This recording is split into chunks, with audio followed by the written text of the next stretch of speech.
We are currently standing at the edge of the second great computing revolution. The first was the smartphone in 2007. The second is happening right now, in 2026, and it's not happening on a desk or a handheld screen. It's happening inside a headset. For the last decade, Meta has been playing the long game, burning through billions of dollars, enduring the metaverse memes, and slowly refining a vision that most people thought was a joke. But with the leaked roadmap for the Meta Quest 4, the laughter is stopping. The Quest 3 was a massive hit, but it still felt like a bridge, a very good mixed reality toy. The Meta Quest 4, however, is being built to do one thing: kill the laptop. Welcome to my channel Tech Launch. Subscribe my channel and click on the bell icon for the new tech updates. We are talking about a device that finally merges the high-end Pro features we saw in the Apple Vision Pro with the gaming DNA and accessibility of the Quest lineup.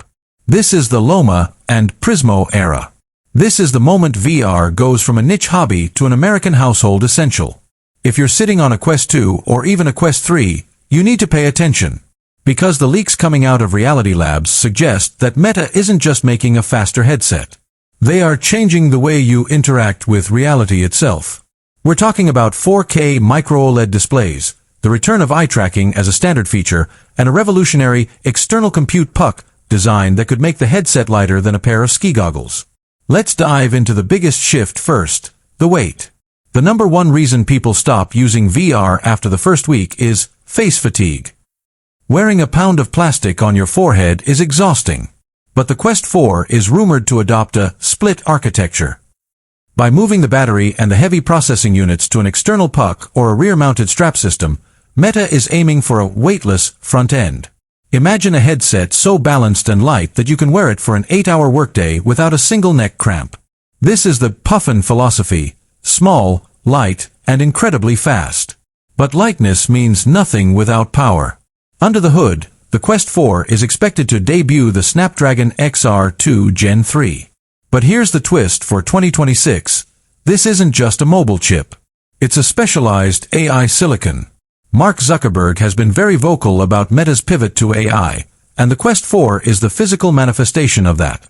We're looking at on-device spatial AI that maps your room in real time with centimeter-level precision.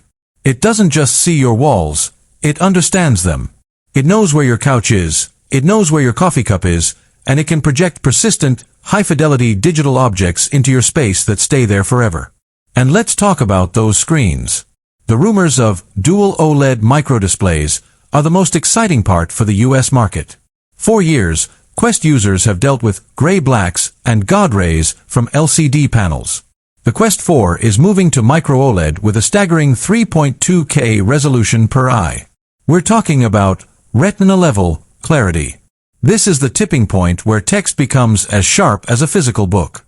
This is where you can actually open 5 virtual monitors, run a Windows 12 instance through Horizon Workrooms, and actually get real work done without getting a headache. But the real Apple killer feature? Eye and face tracking are coming back to the base model. When Apple released the Vision Pro, they proved that look and pinch is the most natural way to navigate. Meta took notes. The Quest 4 will reportedly use foveated rendering, meaning the headset